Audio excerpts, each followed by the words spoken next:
Thinking Basketball Podcast. My name is Ben. Welcome back to another episode. Where do I put this microphone? I haven't done this in a long time. How does this work? It's time for the NBA Finals. That's what time it is. Today is Tuesday, June 4th. In the old days, we already would have played Game 1. It probably would have been played on a Sunday, but for whatever reason this year, they were like Thursday, June 6th. We are starting. That is going to be the starting date of the finals no matter what happens.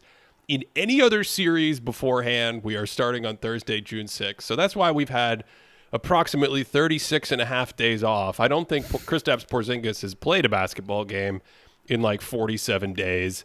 He's supposedly coming back for the Celtics. So today we're going to talk about the Celtics and the Mavs, NBA Finals. Maybe at the end we'll talk about who we think is going to win.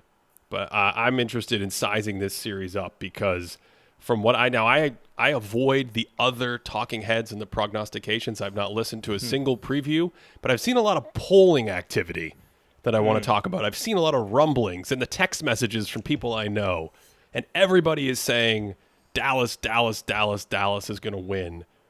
And we'll get to that. But, Cody, the place that my mind starts is that would this be the greatest championship run in terms of surprise, like out of nowhere, craziest championship run in NBA history? There's a couple other examples, but I almost want to say bar none. Wow, that's a huge claim. I mean, it would certainly be up there. I can't recall too many people before the playoffs talking about the Mavericks being a legit title contender, and I know you and I certainly didn't really talk about them as being a serious inner circle contender. I mean, Maybe it's just the name connection, but the first team I think of, 2011, that Mavericks team was really... No, here's the thing. They were really good, right? They were rolling throughout the season. Halfway through the season, Caron Butler goes down. And I think people are like, okay, without their starting small forward, like, what are they going to do? Are they going to make that much noise? And then they just cruise to the playoffs. Like, I know we talk about, like, LeBron had a terrible finals, and they beat them 4-2, but they beat, like, didn't they sweep the Lakers and beat the Thunder, Lakers. Like, 4-1, and then went to 7 with the Spurs? Did that happen? The Mavs Did I make that up? You're thinking of the 2014. Yeah, they played you're the Blazers. Inverting your championships. They played the Blazers, yeah. The Mavs are not in that conversation to me for a variety of reasons. The single most being that I was on the Mavs all year. I was one of the few people. I had a small blog with 7 readers or something at the time, and I was like, I think I was the only person I found who had this like Mavs over Lakers heading into that series. The Lakers were catastrophic favorites in that series, but I just thought Dirk. That was a time where advanced stats data was sitting in the dark, and they looked fantastic with advanced stats. That to me was not a team that was like, if we were doing handicapping of teams that could come out of the West, they would have not been on anyone's radar. So I think people love the run because of the teams they beat and because of Dirk, and mostly because they beat the Heatles in 2011. But that to me, the 1995 Rockets. Now again, the 1995 Rockets were a defending champion, so it's a little different. But they were a 6 seed that beat like 4 58 or 60 win teams in a row or something in really close series. They were the underdog in every single series. I believe they're the only champion that we have like the series odds records for easily publicly available on the internet that won all 4 series when they were underdogs. So that's a candidate. But it's just really hard to think of teams. I want to put this in perspective. We asked our Discord at Thinking Basketball, and these guys eat, sleep, drink basketball. They sometimes give us ideas for content. They give us a lot of feedback. And when we've done polls before, I actually think they got most of the playoffs right. Like, I think they got every game in the first round right. So these are guys that are, they're not coming out of left field. We asked them in March. We took a poll on March 12th of the Discord.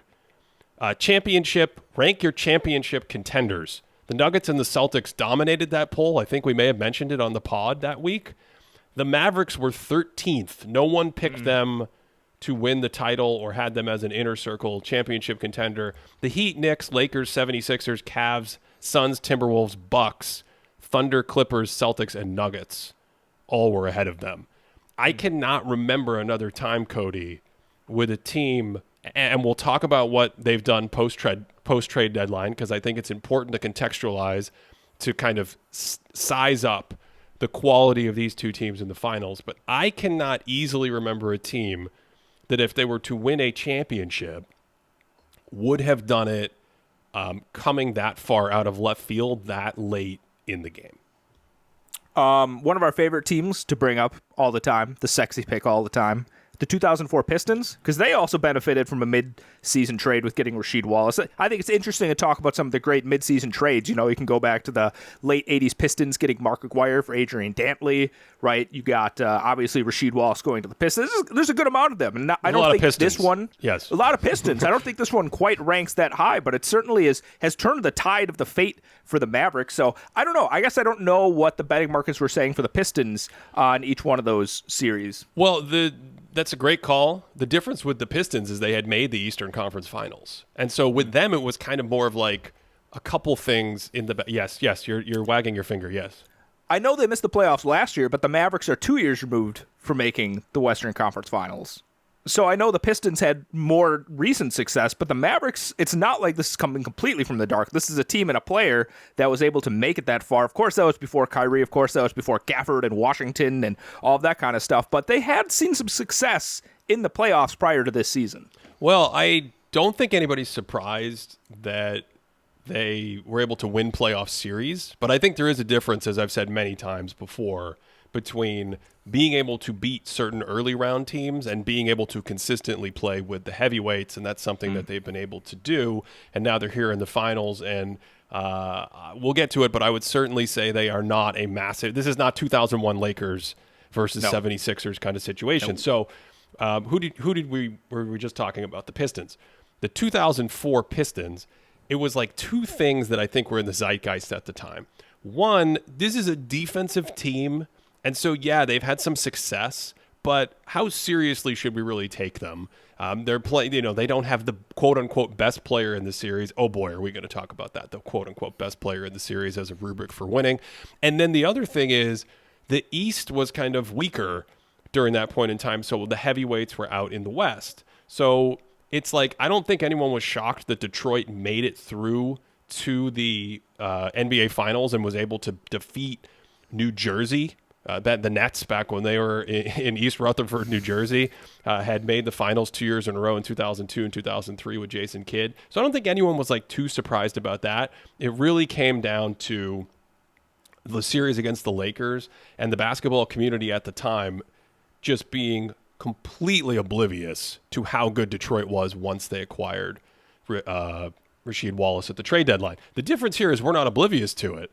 It's just something that was small sampled at the end of the year. I know you and I didn't completely buy into it. By the way, the reason I didn't completely buy into it, I don't remember if we said this on the episode when we were talking about it, but there is a history of teams smashing weaker teams in this, post-trade deadline. You've got rookies playing, you've got tanking, all that kind of stuff that happens at the end of the year. And there is a history of some of those teams carrying that over and doing very well. Like if you're really good, you want to pound weak teams, and that's what Dallas did. But there's also, for every team like that, there's a team that does that and then flames out in the postseason. So it's the kind of thing that's an indicator that you want to see, that shows a team is successful, but it also has a hit and miss track record. And so it's not something that you automatically go like, great, Dallas is 20-4 against these teams. That means they're going to stomp through the West or something like that. We now have that sample, and then we have Dallas's playoff sample. And we also have, Derek Lively being healthy and Luka being healthy and Kyrie Irving being healthy. I think when those guys are all healthy, with the team the way it's constructed post-trade deadline, we are talking about something in terms of point differential and in record that is like a 60-something win team. I'll double-check as we talk later in the show, but I had it the other day for a video. It might be 65 win team. That obviously is the championship level quality you want to see. The other thing is, if you look at what I just said about how they finished the regular season, once the trade deadline hit to the end of the regular season, however many games that was, they were something like 26, let me see, I have it right here, 24-6 over this stretch to end the season. And again, if you use our adjusted win pace that we use for Patreon subscribers, patreon.com/thinkingbasketball on the thinkingbasketball.net website. That was a 67 win pace to close the season for Dallas. They've maintained a really good offense behind Luka mostly, and Luka and Kyrie and the shooters, the 3-and-D guys and the lob threats. And then the defense flipped. And that's something that we have to talk about today as well. They went from a bottom of the league defense before the trade deadline to a top of the league defense after the trade deadline. That's just a crazy turnaround that, I'm struggling to think of anything comparable. And oh, by the way, the only team after that date that played at a better win pace than the Dallas Mavericks was the Boston Celtics, who played at a 71 win pace. That is poetic. That is how you do it full circle, ladies and gentlemen. That is incredible work right there. Props to you, Ben, for setting yourself. That's a Luka lobs to his rim road runners. You throw it off the glass to yourself. You go back to Tracy McGrady on that. I give you props on that one. But yeah, I don't have the numbers in front of me. I'm trying to scan through and look at some of my past notes from when we talked. I remember during that stretch too, when Luka and Kyrie were on the court together. I don't want to cite it, but I remember it was a ridiculous number. Like, I don't even want to say, like, in my head, I remembered it being like close to plus 20 when they were on the court together. I'm like, that can't be possible, but maybe it was. And I was blind to it because I think one of the things I said on the podcast at the time was out of the however many games it was, I think it was like 20 games or something like that, only like 4 was against a team that was an 8 seed or better in the playoffs. Like, they were not at least healthy. I think they played the Philadelphia 76ers in there and Embiid wasn't playing or something like that. But I didn't quite buy into that, which is really interesting because now the Mavericks rolling into the finals are about to play a team, like you just said, ended the season on a 71-win pace across that certain stretch, against a team that also is rolling through weaker competition. Now, albeit they're playing weaker playoff competition, so I think naturally that already weeds out the, like, I'm not going to say team names. You all know. You know who's not in the playoffs. Yeah, there's a few of them. There's a weird symmetry, though, that I love that you pointed out, which is now the tables have turned, and Dallas has gone through a much tougher path. And it's like, well, we're in the playoffs. How much do you buy in to the fact that the Celtics have really taken care of? Like, what more do you want them to do? I know sometimes people say I want them to blow out these teams, but I think they've gone 9-2 without Kristaps Porzingis. If you run playoff only SRS, that's Basketball Reference, has a stat called SRS, which is just margin of victory. It's just how many points a team is outscoring its opponents by, and then adjusted for opponent quality. And if you run it in the playoffs, it's a lot harder. I think that's why they don't publish it on the site, because the samples are small and you only have a couple opponents. But if we ran this historically, you would see, like, what's the number one playoff SRS team of all time? Like the 2017 Warriors. Who's number 2? The 2001 Lakers, et cetera, et cetera. So the Celtics have the best playoff SRS. It's actually pretty similar to the Mavs, despite them playing weaker competition and despite them playing a lot of that competition without Kristaps Porzingis. So all that is to say, I think they've taken care of business, as you would expect, just like the Mavs did at the end of the regular season against weaker competition. But now that, now there's like a weird symmetry where it's like, well, do you buy? I feel like a lot of people don't buy what's happening with the Celtics because I don't know, every poll I look at has like 60% of the people think the Mavs are going to win the title. But I cut you off. You were on a roll. Keep going.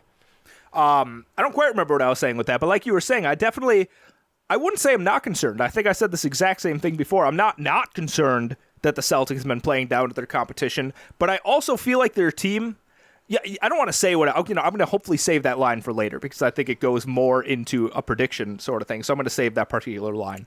So now we have these two teams, Ben. They have very similar looking runs, I should say, leading up into the finals.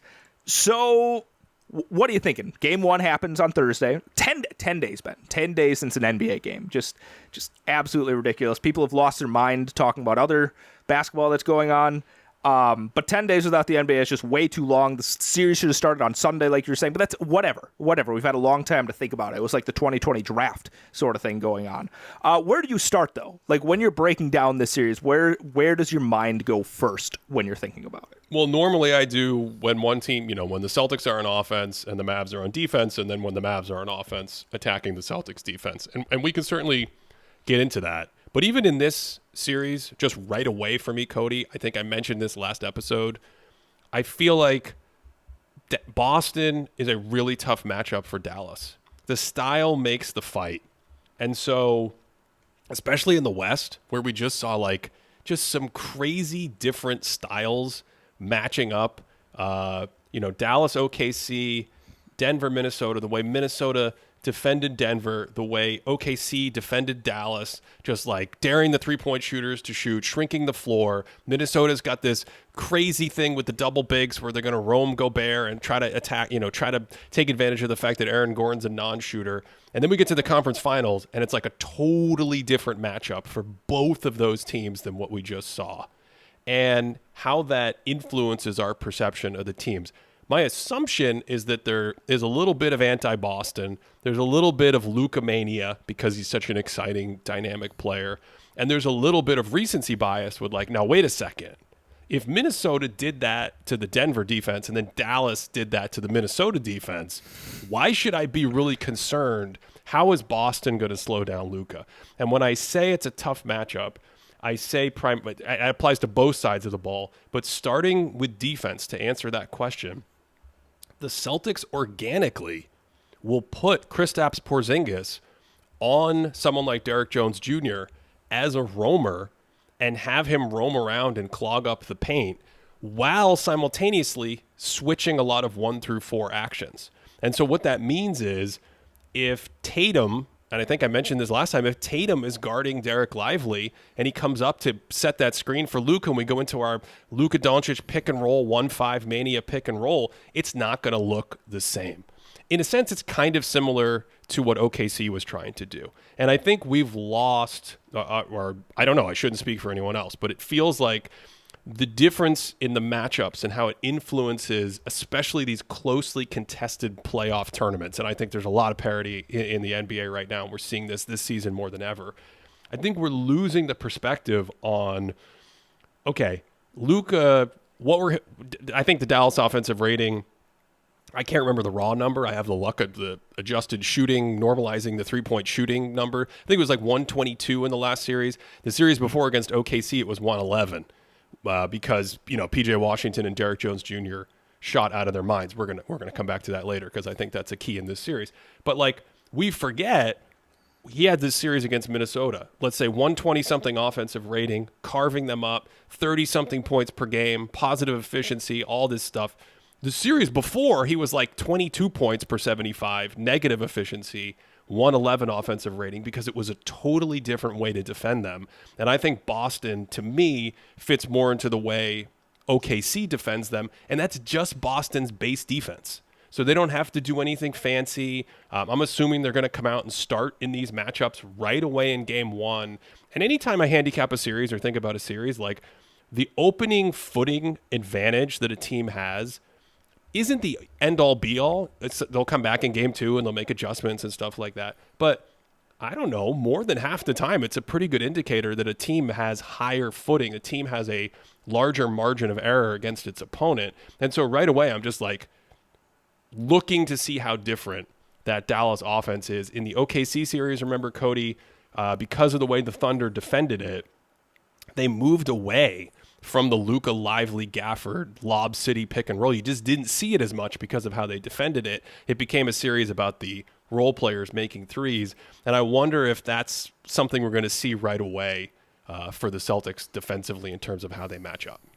Well, first of all, something that you said, I think you slipped in this like anti-Boston idea. I want to say that it's because people are like sick of them, right? I feel like there's a weird psychological thing with the Boston Celtics right now where they've been to the conference finals so many times. They've been to the finals now a couple of times, and people are like, all right, we're kind of sick of this shtick already. Like, win it or don't. Like, get out of here. Let somebody else come in and win. So I think there's something going on there. I think it also like slides down to Tatum, where I feel like him not getting conference finals MVP, I don't want to wade into that too much, but that definitely felt like we're kind of getting sick of you. Let's see you actually show it off in the final sort of thing, because I just thought Tatum was easily the best player in the series. But going into, like you're saying, first game, one thing that I wonder how the Celtics are going to be playing them is you brought this up in in the most recent, I think, an NBA video you just released, actually, an NBA video talking about Luka and his brilliance at finding the lob pass. And it's just like the number of lob passes you show, it could be a career highlight video, but like all of it is basically from like 1-2 series from the playoffs, and it's absolutely incredible. But then I think back, because I went and rewatched the, I think it was a March 1st matchup between the Mavericks and the Celtics, just to try and get a vibe, see what things are going to look like. End of the first quarter, there's like 20 seconds left. And Luka's driving into the basket, and look, someone's hanging out by the dunker spot area, and he's going to throw the lob. Drew Holiday is hanging out down there, and Drew Holiday, he sees it coming. He knows exactly what's happening. He's playing Luka for the lob, gets up there, disrupts it. And part of me thinks, okay, they've had 10 days to scout it. I'm not saying guys like Rudy Gobert aren't brilliant defensive players, but the Celtics have a lot of brilliant defensive players. And I'm just wondering if they're going to go in with a different mindset that's like, all right, maybe we change up the scheme where no matter what, he doesn't get a lob. Like, period. That's not going to happen. And like you said, OKC somewhat has a blueprint for how to defend him in that sort of way, because we just didn't see as many as that. I don't know. I don't think there's such a thing as stopping Luka Doncic, right? I think a worst case scenario is like 2015 Cavaliers, where LeBron puts up gaudy, inefficient numbers. That's like a worst case scenario for defending Luka. But I am interested in the mindset that the Celtics have in what they're going to try and slow down and stop from Luka Doncic from the get-go. Are you talking about a transition play? It's a transition play. Yeah, it's a transition play. Yeah. It's funny because this latest video we did for the NBA is on the highest IQ, smartest plays of the playoffs, and sort of the ebbs and flows of how these things all sync together. The one we did at the end of the regular season, that Drew Holiday play was in the one we did at the end of the regular season.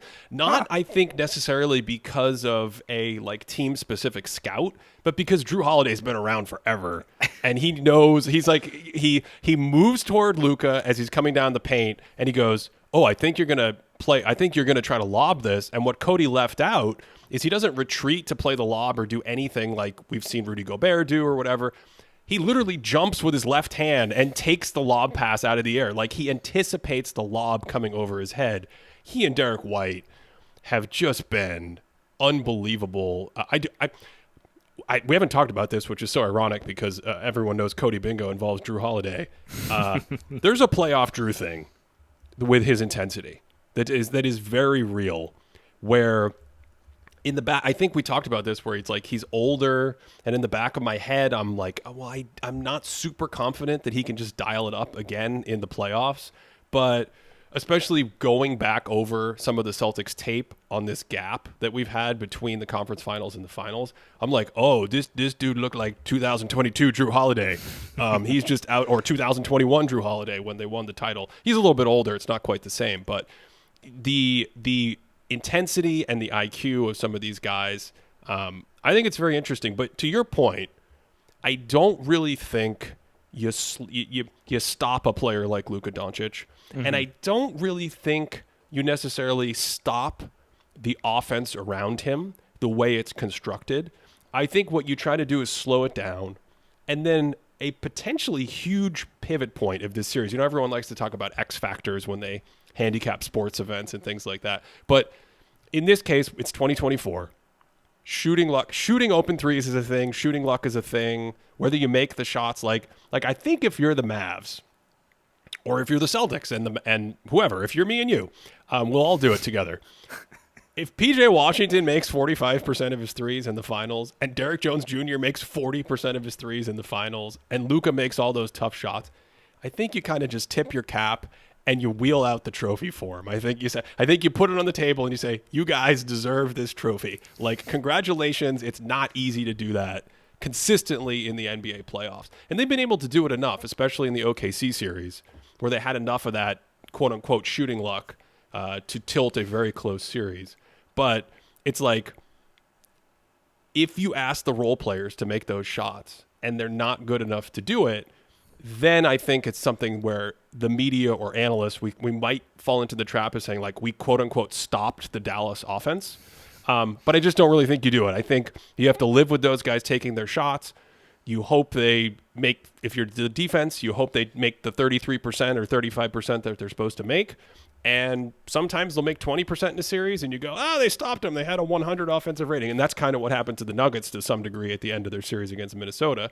And if they make them, you go, oh, they torched him. What a bad idea. That's why the Mavs won the title. You alluded to this, I think in the last episode, actually, in terms of you have some plays where Drew Holiday is taking Luka one-on-one. Or I should say Luka is taking Drew Holiday one-on-one. Drew, premier defensive player. We talk about the strength that he has. I think the highest IQ, smartest plays, you talk about his hip strength and mobility and stripping Andrew Nembhard on that game-saving play. There's a couple drives from that matchup where Luka, I mean, he makes Drew look like he's not even there. It's wild. The same sort of thing. So wild. Like we talked about with Jaden McDaniels, except like Drew's a bulky, strong dude, and Luka just kind of like hits him on his side and just kind of waltzes to the basket. And the system is kind of set up where like it's not Gobert waiting down there. Kristaps Porzingis is maybe guarding somebody else on the perimeter, and he just gets a nice little layup. Like they're probably some of the easiest layups I've seen him score. And I think the Celtics really, I think as a system, try and play teams straight up, right? They don't try and blitz as much. They don't try and double quite as much. I definitely saw them being more aggressive when they attacked Luka, but I just don't know who on that team is going to be able to take him one-on-one, because he'll just literally walk you down into the paint to make those kinds of layups. So I'm really interested to see if the Celtics are going to come out right away and be like, you know what, we're going to try and take him straight up, and then we're going to see where we go from there. Or if they're going to come out and kind of like blow everyone's mind and be like, you're expecting us to play him straight up, but in fact, we're going to play this different kind of scheme we have going on. That's going to be one factor of the Celtics defense that I'm going to watch for on Thursday. Yeah, and again, it goes back to what's your starting salvo? What's your opening salvo? Is it just, now Jaylen Brown, because of Jaylen Brown's size and strength, I think has had a little bit of success guarding Luka relative to most of the professional basketball players in the NBA. But to your point, are you staying in kind of a vanilla-based coverage that we saw in that last game in the regular season in March? Or are you mixing in different coverages? Are you borrowing? Like, when you turn on a game one and you see what OKC did, that is the kind of thing that traditionally gets me to make a video. Like, oh my goodness. They have like four guys in the paint. They're like, I don't care if Kyrie Irving's in the corner. I'm going to go stand in the paint because we're not giving up this sort of interior game.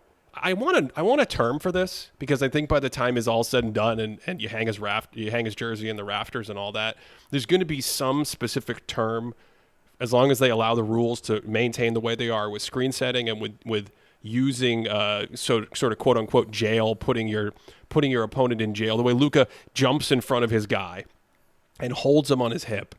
He dominates in a 2-on-2 interior game. Like we talk about a two-man game, like Jokic and Murray. We talk about empty pick and roll. We talk about post-ups or isolation players, just transition players. But Luka dominates this space between like 15 feet where the paint starts at the foul line and the charge circle.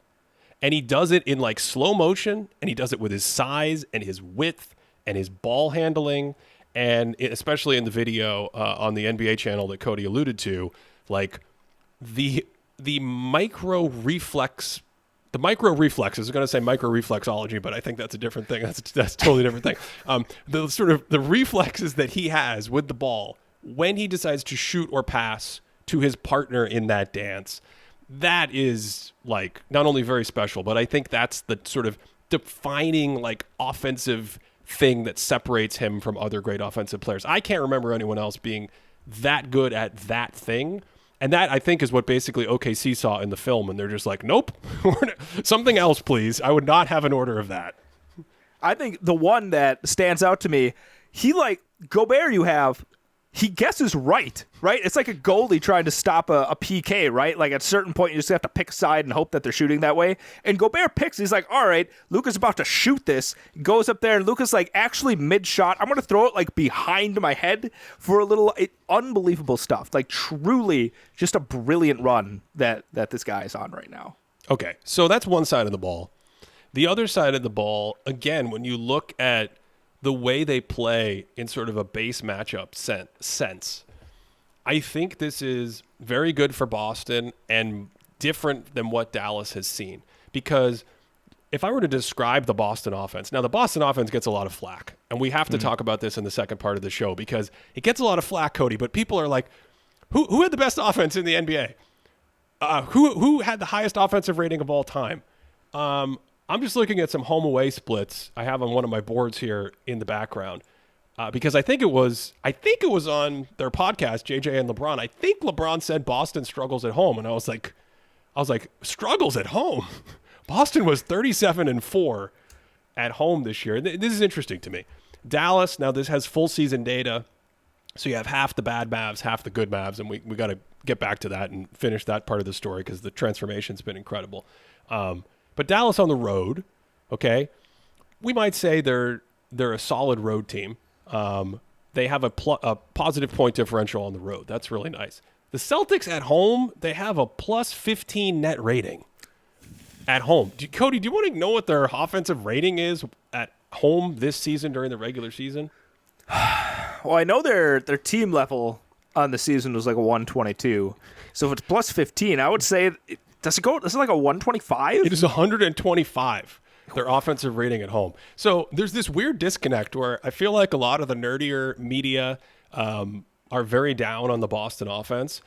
And I think there's a couple reasons for that. One is it can get stagnant, but I think it gets stagnant because a feature kind of turns into a bug, if we could call it that. The feature is that the way the Boston offense is set up, I think there's two guiding principles behind it that map directly to this matchup with Dallas. One is space. Their spacing is insane.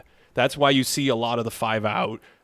We've talked about it many times. Like their top 6, all 6 of their guys will be volume 3-point shooters, and they're all passable volume 3-point shooters. So they create just a ton of open area in the middle of the floor, and they ask you, like, would you like to come and sink in and help like OKC and shrink the floor? Or would you like to just start getting bombarded with threes? And we know that, yes, if they go cold, it's tougher to win. I think they're good enough, as we talked about in an episode in the middle of the season. Like, they're so good that they win a lot of games when they don't shoot over 35% or something like that. But obviously, going back to what I said about PJ Washington and Derrick Jones Jr., like, if those guys make their threes and the Celtics have another cooler like we've seen them have at times in the last couple of years in the playoffs, you tip your cap and you say, Boston has played like 150 playoff games in the last couple of years. Okay, Tatum and Brown have played, it feels like they've been here forever. So it's slightly different players, slightly different version. But again, if you come down to the end of the year and the other team makes all these key shots and you miss them, the other team wins. That's how basketball works. But I'm pretty sure. Oh, sorry. Yeah, no, go ahead. Go ahead. No. Keep finish. I thought you were done. No, go ahead. What were you going to say? I was going to say that I thought I saw a report earlier today that Kristaps Porzingis is going to be playing. He's going to play, yes. Game 1. That he's back and good to go. Yes. And the spacing he provides is so special to Exactly. do. Because like you said, everyone's like a passable shooter. Everyone's a good to pass to great shooter, I would say. Like, who would you say, Drew Holiday's probably the weakest of the top 6 for 60% shooters? 60% in the corner, Drew Holiday? Yes, I do think he's the weakest, yes. But Kristaps, what's so special about him is kind of like we talked about with Jokic. We even talked about it, I think, last summer when we were talking about the 2004 Western Conference Finals and the spacing that somebody like Kevin Garnett brings. Like, when you're a big that provides spacing, that spacing's like additive, like even more than a guard that adds spacing, because we kind of expect every guard to be able to bring some kind of spacing. But when you have a center that's spacing more than like some guards, it's like the gap between that and a replacement center is just so much more than any team is used to handling. I mean, look at all the centers. I mean, Chet, I guess, kind of spaced, but he wasn't shooting the lights out when they faced the Mavericks faced the Thunder this season. So, well, I think that's where some of the similarities between OKC's construction and Boston's construction, because that exact point you just made, Cody, we didn't even plan this. We had nothing for today. This is just all mind-melding vibes. When Porzingis has that spacing, or Al Horford, he's asking Derek Lively or Daniel Gafford, like, are you going to sit in the paint or are you going to let me shoot a 3? And if he doesn't sit in the paint, then you potentially take away some of this insane shot blocking defense, rim protection stuff that we've seen from Dallas. I don't want to get to that in a second, but I do want to hit the second philosophical point of the Boston offense while we're here. And that is the base offense is basically mismatch hunting. They set a lot of guard-to-guard screens. They set a lot of wing-to-guard screens to get certain matchups on players they want. And then this is the feature that I think some people think is a bug. They play in isolation with all that space, simply asking you, please come double. And if you don't double, they'll play in isolation. And if you double, then you get the threes and the kickouts and the drive and kick game and all that stuff that we know about. But it starts from a high-paced, we're going to look for a mismatch right away. That's our base offense. And I think the reason why that is different than some of what Dallas has seen is the mismatch hunting sort of starts the possession by going, okay, maybe we're going to put Luka in pick and roll every time. Okay, maybe we're going to put Kyrie, who's obviously been fantastic defensively, but he's still a small guard. He still has issues. Like, I don't know how Kyrie is going to hold up consistently against a Jaylen Brown switch on the empty side of the court with 30 feet of space around him without having help come in. And so what Boston kind of wants is they want to create the team action out of that isolation. So it's spacing philosophically and it's mismatch hunting. Now, as I say all that, it's possible that Dallas's best defensive play to start this series will be something like, please, Jason Tatum, try to isolate 20 times against Kyrie Irving and take a bunch of 15-foot mid-rangers, because they would love that. I think that would be a huge gambit if the Mavs could pull that off. And that is the special part about the Boston Celtics offense is, you have Porzingis up top or something like that. He passes it. Anyone, like if I were to ask you to rank the other four guys in terms of who you'd want isolate against someone, like, it's probably going to end up being White or Drew at the bottom of that. But again, these are point guards. Like, these are point guards that are good at driving and getting into the paint. So the weakest level is still definitely above average in terms of being able to drive off the catcher. You look at everyone else that the Mavericks have faced, like the Timberwolves, sure, Naz Reid had his moments. Jaden McDaniels, if he has somebody closing out, can put the ball on the floor. Karl Anthony Towns had his moments, but usually it was like, kick, get to Anthony Edwards, please do something. Please, sir. If you go back to the Thunder series, that's kind of where the Thunder really missed J-Dub in that series. They were like, hey, man, we need you to be like the explosive second side creator. I'm not coming at J-Dub. I love him. It's first time in the playoffs. He's a young guy. That kind of thing happens, right? You kind of expect that from young dudes, and I'm sure we'll see a healthier performance from him in subsequent playoff performances. But the Celtics just don't have that. It's a bunch of vets here that are like, yes, give me the ball second side action. I'm going to take it straight to the basket, and it's so much more different than anything else that the Mavericks are facing. And so people are saying, how are they going to stop Luka? I'm like, what are they going to do about this team? And Ben, it's not even about the isolation hunting. You referenced before the small pick and roll. I want to take you back to like 8 minutes left in the third quarter of their March 1st matchup. Jason Tatum has the ball. Drew Holiday comes up and sets a screen, right? Rolls into the paint. Jason Tatum hits him rolling. Drew Holiday, being a point guard who's good at passing the ball, looks off Kyrie Irving, completely manipulates him, kicks it to the corner, boom, wide open three, right? So you have guys like Drew Holiday, you have guys like Derek White who are at the guard position, who are able to go down and set these screens, roll to the basket, and then are comfortable kind of hanging out in these spaces. I've brought it before, Drew Holiday even posting up Luka Doncic in that game and hitting him with a little lefty hook. These guys can all operate from these areas in the paint and even outside the paint. So there are certainly weaknesses relative to what the rest of the offense can bring, but there's no weakness in the sense that's like, yeah, we absolutely want this guy to be doing this all the time, if that makes sense. Yeah, it makes total sense. Let's talk about the Dallas defense briefly. If I were to ask you, I've given the answer a little bit in the past, so listeners may be able to get this. But if I were to ask you, throw away the first round teams, what team in the playoffs, amongst those that advanced out of the first round, has held its opponent below their regular season offensive rating the most? Is that the clunkiest way I could possibly phrase that? Who has suppressed their opponent's offensive rating based on what we would expect from the regular season? I think it's got to be the Thunder, right? It's got to be the Thunder. The Thunder is they of course only played 2 series. The Thunder is the answer, and the Thunder did have some fantastic shooting luck against the Pelicans that helped them out. The Pelicans could not throw it in the ocean from the beach in that series, missed a ton of wide open shots, but it is the Pelicans. Now, if I were to ask you who's number 2 in the entire tournament, what would your answer be? In being able to suppress. Yes. So in technical terms, the lowest relative defensive rating in the playoffs after Oklahoma City. I mean, I would have to say the Celtics, also based on the fact that they didn't face many super healthy teams. So I would assume that the Celtics are right up there, but I also want to think that you're throwing me a curveball and you're going to say the Mavericks. The Celtics are number 2. The Mavericks are number 3. They passed Minnesota after last series.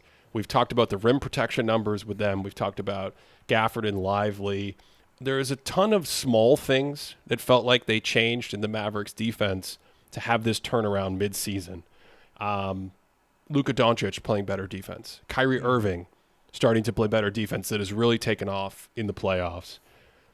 Getting Gafford and another shot blocker. So in the first part of the season, they had something like 38% of their minutes with, now the Mavs fans like to call these lob brothers, they like to call them the lob goblins. Okay? That's what the Mavs fans apparently are calling them. The lob, I like that. I like that. That's the lob good. goblins. Okay. That's so a good one. because there was only one of them, the Mavs only had 38% of the time one lob goblin on the court. Post-trade, you get 75% of their minutes have at least one lob goblin on the court. So it's that thing we talked about where if you could combine the two-headed monster into one player, all of a sudden they've got twice as much of that out there. Secondly, Lively is a rookie. So Lively at the beginning of the year versus Lively at the end of the year, that's a better version of the same player because of the experience both on offense and defense and his timing and understanding how to not foul and things like that. Because fouls are an issue with these guys. But as the year has gone on, Lively, I think, has improved in understanding how to play and protect the rim without fouling as much. But then there's another small one that all these start to compound after a while. And that's when P.J. Washington came in. They said, Tim Hardaway Jr., they used to play, like if you go look at before the trade deadline, you would see lineups, and of course Grant Williams would be out there, so they would be smaller, but you would see lineups with like Kyrie and Tim Hardaway Jr. and Luka.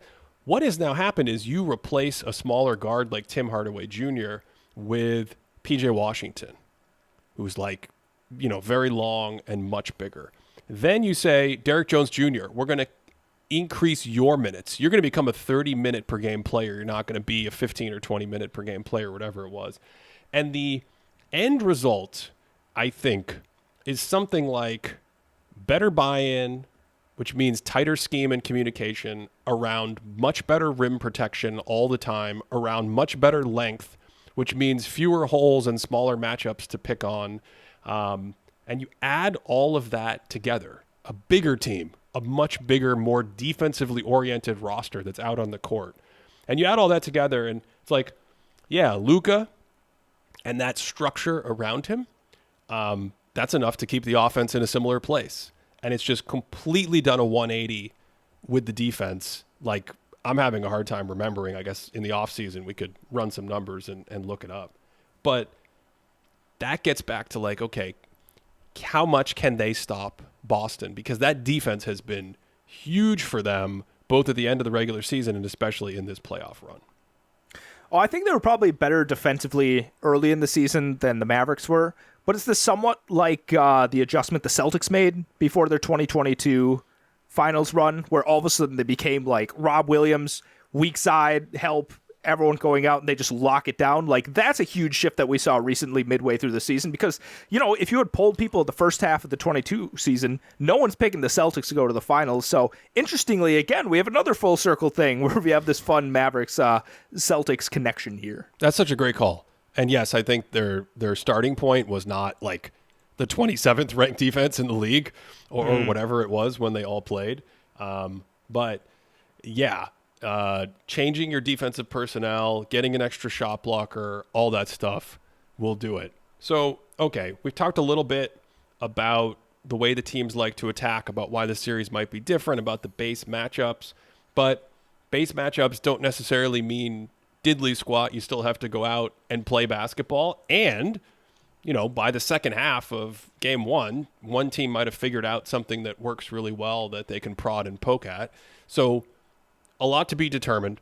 When I look around, Cody, 56% of people on Reddit, there's a big poll on Reddit. Who do you think is going to win the NBA Finals? 56% of people picked the Mavericks. And if you go over to Real GM, there's a poll on the main page. 56% of people picked the Mavericks. In our Discord, it goes the other way. I think as of this morning, we're at something like 59% for the Celtics. But in our Discord, we ask a little bit more granular data. And it's really interesting because if you think a series is close, you often see a lot of like 6 and 7 guys. Boston in 7, Mavs in 7. There's a lot of like 5s and 6s. So it's very polarizing. And I wonder if that has to do with what we've talked about, where if you don't really believe in the Boston offense, if you think they're going to get stagnant, and if you really believe in Luka, especially in the big moments, like, hey, close games, I believe in Luka and Dallas's process more. And the closer the series gets, that implies that Dallas has some advantage. So let's just confer that advantage all the way through and be like, the Mavs are going to take care of them in 6 games. It feels like a very polarizing thing, but I'm trying to put my mind where people are coming from and try to understand that, because it's very rare to see that. It's very rare to go into an NBA Finals series where, at least from the data, both teams look very good. Yes, you can say Boston looks better kind of across the board, but Dallas has played at a similar level and obviously just went through a much harder Western Conference run. It's very rare to get there and just be like, well, Boston 5, Boston 5, Boston 5, Dallas 5, Dallas 5. We had a Dallas 4. I was like, oh, wow, okay. That usually you would expect something that's more like a bunch of 7-game series, but it seems kind of polarizing in terms of how people are coming at this. I wonder, and you look through the history of the NBA Finals and the matchups and those. I wonder how much people are going back to the Mavericks have the best player in the series. Like Luka Doncic going into it looks like he is a tier above anybody else that they're going to be facing. And because of that, the history of the league says that good players, the best players when they're on the team, they're going to sway the finals for you. Is it uncharitable of me to frame it that way? Because I don't mean it uncharitably, but I think when I put it in my mindset, that would be the first argument that I would put forth if I'm trying to get into the mindset of somebody that's taking Dallas and say 4 or 5. I don't know if that would get you these polarizing results. Okay. By the way, I kind of roll my eyes a little bit at that because it becomes a very circular thing. People will only after the series ends decide who the best player is, because they're then circularly point to the series to say, see, the guy who played better and his team won is the best player. So I don't love that. Also, I've tried to do stuff like take a less results-oriented approach, list out a bunch of best players in years separate from playoff results, try to do my analysis about players that way, and then go look at all the playoff series and see how many times my best player won. And I think the last time I did it, it was like 70% or 65%. But that's like, yeah, the best player should win more than 50% of the time, because he makes it more likely that's the definition of a good player, is he's making his team more likely to win.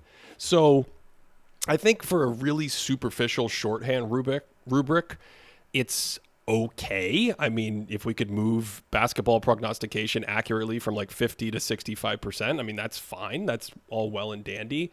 But I think the way most people talk about best player winning a series is something akin to like 98% of the time, the best player wins the series. And occasionally the Lakers in 2004 happened. But I don't really want to talk about that. It makes me uncomfortable. I don't want to pay attention to it. So I think just the fact that, like, to you and me, he's clearly the best player in the series, that's not going to change today, and it's not going to change in 3 weeks. Regardless of what happens in the series, he's going to be the best player. But maybe if you think the series is going to be close, your default to not only is he the best player, but he's got Luka magic. He's got the tough shot making. And we were talking about the role players earlier and making and missing open threes and shooting luck. But Luka's shooting luck, quote unquote luck, is really what we're talking about is variability. The fact that one game he might have 25 in the first quarter, like game 5 against Minnesota, and another he might go 1 for 10. That's just how it works. His are not open shots that often, Cody. His are tough shots. We were talking about the resilience of tough shot making. We're back on one of our favorite topics. It's an oldie but a goodie. And it's like, sometimes, unless the Celtics are going to do something radical like you mentioned and get the ball out of his hand and blitz him and just be like, you can't shoot. In today's NBA, the tough shots are very often one-on-one. Way back in the day, they were like double teamed. You're like, I'm taking a double team jumper. Maybe not the best basketball, but that's how it worked. So if you're going to get Luka in one-on-one against Jaylen Brown or Tatum or Drew Holiday, and he's going to start making 6 step-back threes a game. He's going to have 4 or 5 big jumpers at the end of a close game in the fourth quarter. We know, mathematically, you win 2 of the 3 close games, you win 3 of the 4 close games, you almost always win the series. That's just what happened against Minnesota. Just keep winning close games, making big shots. So maybe that's where it's coming from. Because I do think this is one of the reasons why you can't really take him away. Like, he is one of the best tough shot makers I think we've seen, and that's something that is a little less in the defense's control unless you just totally force him not to shoot, and it's a little more of the whims of the greatness of the player on the other side of the floor. I actually wanted to ask you where you think he ranks among the tough shot makers. I was just about to say that that's a really interesting question to answer. While I try and have my brain do 2 things at once, I'm going to maybe try and mull that over and say something else here. I do think to add, because I really don't want people to think that I'm really down on people that are saying like, oh, you cute little Mavericks lovers, you think it's just because Luka's the best player out there. No, because I guess they're facing the Timberwolves, who played a really nice series against the Nuggets. Right, their defense looked pretty incredible, and then the Mavericks came in. They're like, what defense? And just took them out. They took out the OKC Thunder, a first seed. Some people picked them to make it to the finals, right? So they had a good run against really good teams, and I think people are less inclined to trust the run that the Celtics have had. So maybe if it's like they've been sharpened to the point where they're going to be really good going into the finals, and much sharper than the Celtics are, I could see that argument going into it. In terms of like the best shot makers, tough shot makers ever. Hold on, before we get to the tough shot makers. Yeah, I think it's charitable to call the Celtics run a run. It was sort of like a crawl into a walk, and like it was a leisurely stroll. That's kind of what it felt like. Yeah, it definitely did. Yeah. Okay, go ahead. Tough shot makers. Sorry. Even though the Pacers may have actually had the best offense in all of the playoffs. Well, I think this is another sneaky thing that's influencing people. Like, we've talked about how we're a little bit concerned about the Celtics not being at that intensity against the competition, but I actually take that back. I want to walk that back a little bit, because going back over the Pacers series this week, the Pacers had the best offense in the playoffs based on the statistical stuff we were talking about earlier. Relative offensive rating is number 1 in the playoffs. They were obviously fantastic throughout the regular season, especially before Halliburton's injury. And the Celtics defense did a good job in that series. Like, that intensity I was talking about, that playoff Drew. Another thing, man, I don't think the average person has any idea how good Derek White is. Just none. I think if I just read some stats of players, like if we just plucked out some Kyrie Irving stats and some Derek White stats, I bet you could fool most people on what stats belong to which player. Like, Derek White is just really, really good. And that obviously, and then you have Drew coming into this form in the playoffs. And so it is very much, to me, a fascinating style. Maybe even going back to the 2004 finals. Of this matchup of a team where the Celtics are really trying to be more than the sum of their parts, this like unit that has to be there. So the depth, I've talked about depth as a concern for Boston. I still think that's a concern. Mm-hmm. Getting good minutes from 7, 8, 9 guy, the 7, 8, 9 guy off the bench. I think Peyton Pritchard, I trust a little bit more than the other guys, but are we going to ever see Luke Cornett? Does Sam Hauser get good minutes? What happens with their depth? So that's another thing that I think is a possible concern for Boston. But just the number of ways they can attack and the number of good defenders they have and how well it kind of fits together. I think you can make the argument that they don't play the most optimal style of offensive basketball in the history of the world. But I also do think they get way too much flack for this sort of offensive philosophy that has been super, super successful, not just for them, but for their personnel specifically. Okay. I actually don't have a response to that because I've been sitting here so long thinking about this tough shot making thing. I was stalling for you. That was what that was all about. That was great. That's teamwork. Again, now you're here throwing lobs to me. I think here's the difference. Here's the issue, I should say. Because names that pop up immediately when you think of great, tough shot makers, like Michael Jordan, Hakeem Olajuwon, maybe someone brings up Kobe Bryant or something like that, right? Although, for some reason, I was watching some of the 2009 finals recently. It's been a little bit of a break, and it's shocking how much better Luka's decision-making is than say Kobe Bryant. He almost takes more tough shots than he needs to be taking. And I'm like, all right, let's kick it out. That's another podcast. That's going to make some other people angry, but whatever. You stepped in it right there. Yeah, that's good. I don't know why. I don't know why. It seems like vanilla, like to think that Luka Doncic as a decision maker and playmaker is in the upper echelon of all time. But go ahead anyway. You're going to get yourself in more trouble. Yeah, good. That's what I love doing in here. Michael Jordan, Hakeem, and Luka, I'm not even saying they're the top three, but they all have such very different styles of doing it. Like, how do you compare what Luka does with like his step back or sidestep 3-point shot over basically anyone versus like Hakeem, who's enormous? You throw a double at him and he's like, oh, cute double. He's going to spin and kind of like dance around and hits this little like fadeaway shot. Like, that just feels a little bit different from Luka. And Michael Jordan, I think what's really weird about him is he almost didn't have to rely as much on tough shots because he could just kind of teleport around people, and the tough shots he would make is like the hanging in the air. He has his baseball mitt on, he hangs onto it and does a crazy reverse, or he dunks on someone. Those are kind of the tough shots I see, whereas Luka, his shots in the paint are almost easier because he's like carving out space and everyone's afraid of the lob pass. So like, I don't know. They all have such very different ways of hitting tough shots. And of course, Steph Curry in this conversation as well, in terms of like the ridiculous 3-point shots and like the speed where he's coming off a screen and he catches it and the shot's up in like a blur.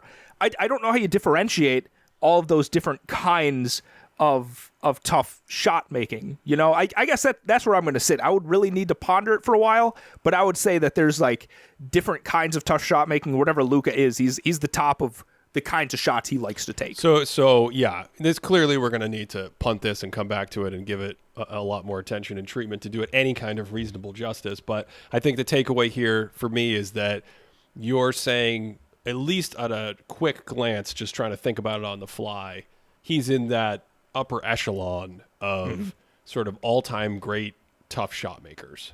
Yeah. No, I would be pretty comfortable saying that. Yeah. Yeah. It's interesting. He seems to love stepping back and moving away from the basket more than moving toward the basket. I wonder if that will become a strategic thing at any point in the series. And I think Stan Van Gundy mentioned it in one of the Western Conference Finals games, like moving to his left specifically versus moving to his right. But again, I mean, this is the kind of thing where he could he's one of those players that could just take over a game and swing a critical game in a series that I think otherwise looks to be pretty competitive. Cody, we've stalled long enough. What is your forecast? What are the predictions? Because for me, we talked about last episode, fans and specifically Luka fans giving us a hard time about things. For me, like internally, I'm like, oh, the Mavs are the one that I missed on. The Mavs are the team. And I thought like, okay, the Mavs can win a playoff series or two. And then I think at a certain point in the playoffs, I realized like, well, wait a second. I mean, Minnesota, their defense looks great. And if they beat Denver, that's great. I mean, that means you would think they would be the favorites to go to the NBA Finals. And I don't even think we talked about it before the series. I don't even think if we did a podcast before the series, there was so much going on. Mm-hmm. And looking back, I'm like, yeah, if you asked me, I think I said I would lean Minnesota.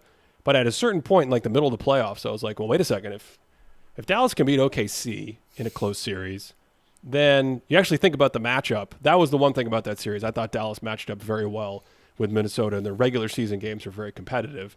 And so all of a sudden you're like, well, actually Dallas can just beat most of the teams in the West in a series. So that's where, for me, I'm eating crow in my own head, where I'm just like, what you got to do a better job of identifying that process and the fact that they're more, I mean, where were they on the board we read earlier? 13th in our midseason poll? Yeah. So I'm stalling here to give you more time to think about your pick, but can I stall for you? Because I have another point that I want to bring up that's very important. Yeah, this could be a whole other episode. This could even be a video. But I think in terms of like how the shooting mechanics are right now, I feel like you go back 80s, 90s, people are jumping really high to take their jump shot, and people are like, hey, guess what? If you jump like a shorter amount, you can get a lot more like explosiveness and flick it up a lot quicker, right? You get to flick a lot more with shots, something you see with like Steph Curry and his shots. But when that happens, I think you actually get there's a lost art in the driving forward pull-up jump shot.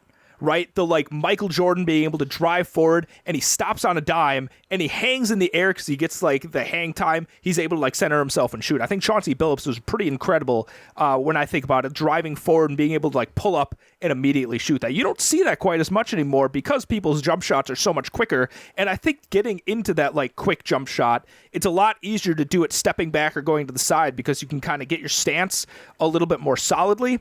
That's my thought process on Luka because he kind of has like a new age quick jump shot. Yeah, it's a great point. There are some guys that do it. Devin Booker shoots like that. Donovan Mitchell shoots like that. But it's a great point because I always wonder if I grew up today playing, would I have just learned to shoot a basketball differently because of the things that were emphasized back in the 70s and 80s and 90s as being successful? And it made sense back then. You're in traffic. You're shooting over people's heads. We stalled long enough. Cody, what is it? How are you feeling going into this series? What's the call? That shooting video actually sounds like a great J. Kyle Mann video. That sounds like something he would cook up. Is that like a bat signal you just put up for him right now? I would love for him to see that. Ben, I don't know. I gotta speak the way that I'm feeling about it. I would be pretty shocked if the Mavericks won this series. Shocked? Really? You can't see them just doing their thing? I can see it.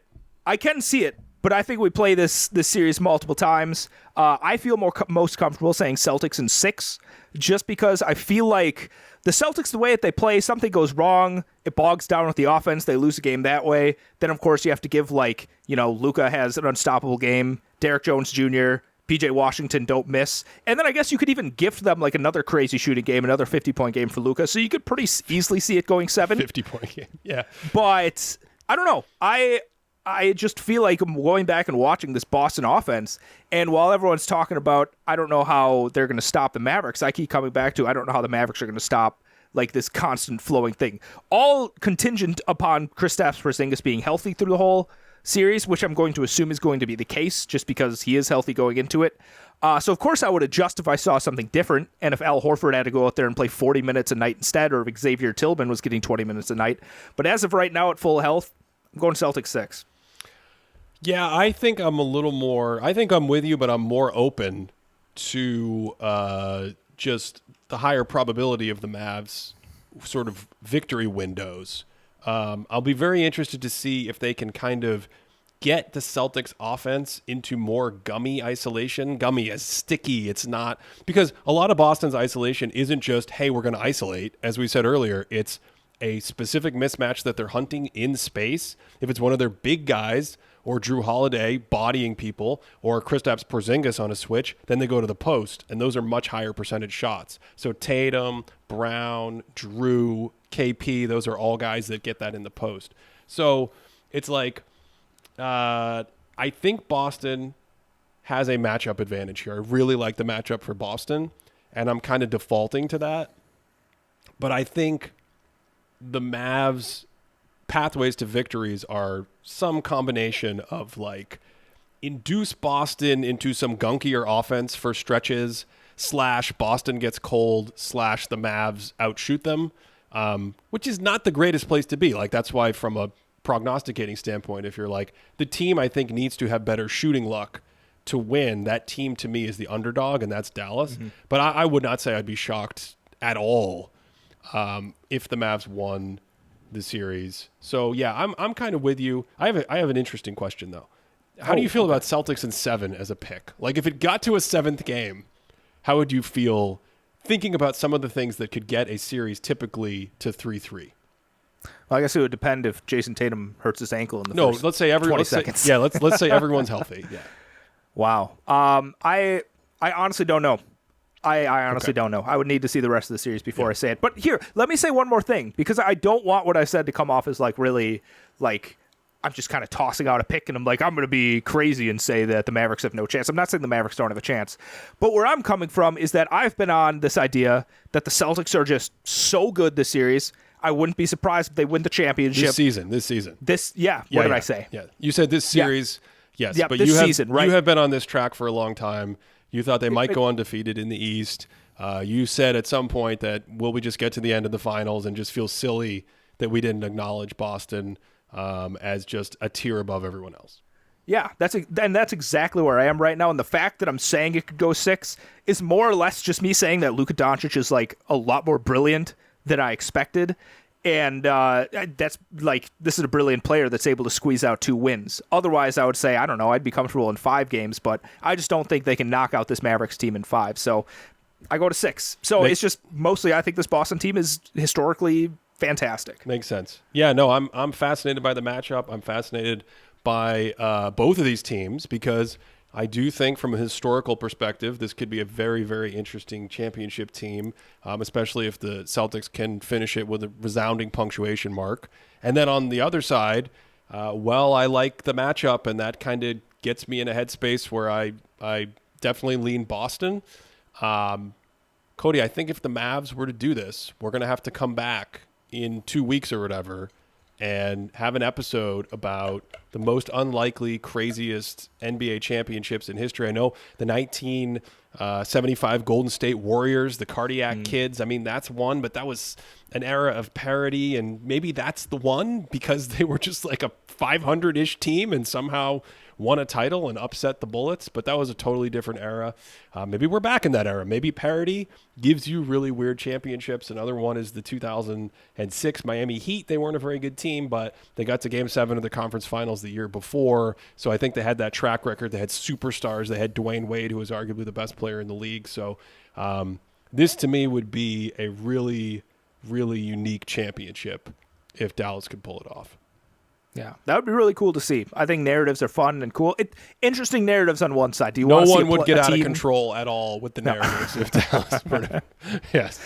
I just don't know how many more should they keep Tatum and Brown together conversations I can handle. That's a good point.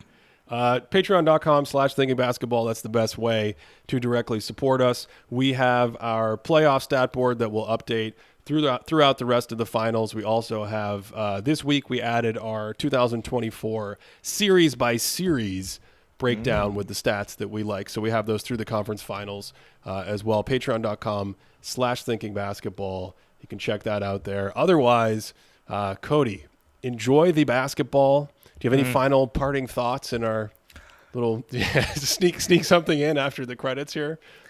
I know you've said things like this before, but I need to get this take out there. I think, Ben, that we need to have a broader definition of the word clutch.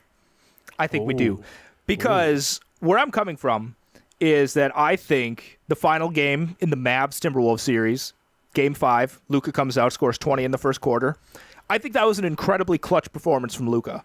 Even though it didn't come down to the wire, even though he wasn't hitting crazy shots, I think the mentality to come out there and say, you know what they need? They need me to just end this. They need me to put out this fire and stop it, and I'm going to do it all in the first quarter. I think that counts as a really clutch performance. How was it clutch?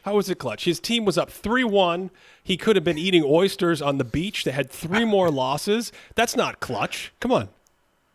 Well, I think the idea that I like the glasses adjustment there, right? It ends the momentum. Right? I think clutch means you're coming out there, you're put under pressure, you need to respond, and that's what exactly you do is you step in and respond, and the most clutch players go above and beyond that. He went above and beyond, 20 points in the quarter, Ben, and just ended it. Are you trying to make this ridiculous argument that winning a game, even when you're ahead 3-1, still counts as winning one of the 4 games in a series? Are you saying that first quarter, Cody, that all the points in that first quarter, when they had a 20-point lead and they got to the fourth quarter and it was still a 20-point lead, are you saying those 20 points from the first quarter counted? Wow, when you put it that way, maybe I'm saying nonsense right now. That's absurd. That's the most ridiculous. Anyone who made that argument or wrote a book chapter making that argument doesn't know what they're talking about. They're a buffoon. I wonder who you could be referencing. I didn't write a book about it, Ben. Do you know somebody that wrote a book chapter about that? Are you referring to somebody here on this podcast? All right. Do you have any more to say about this clutch issue? You want it expanded, is what you're saying. Yeah, I want to acknowledge that was a super clutch game. That these big time, like incredible performances where somebody goes out there and expands more than just say like the last 3 minutes of the game. I want those to be included in clutch because like the last 3 minutes, it's a small percentage of the game. I haven't talked about this much in many years, and I want to end the show. I don't want to get too much into it now, but I do think there is a big difference, functionally, practically, semantically, whatever, between a guy coming out and learning and adapting and feeling out game one and sizing up the counters in game two. And by the time you get to game 3 or 4, he's got every counter. He's got you dialed in. He's coming back and he's winning the series. I do think there's a difference between that and just going, game one's not really that important. And game two's, no, every point in every game counts, and then every game counts. So the way basketball works is you carry the points from the first quarter to the fourth quarter. But in a series, if you win game one by 80, and you lose game 2 by 1, it's still 1-1. So with that, enjoy the NBA Finals. Thanks for listening all the way through on this one. And, of course, we hope you are having a great day.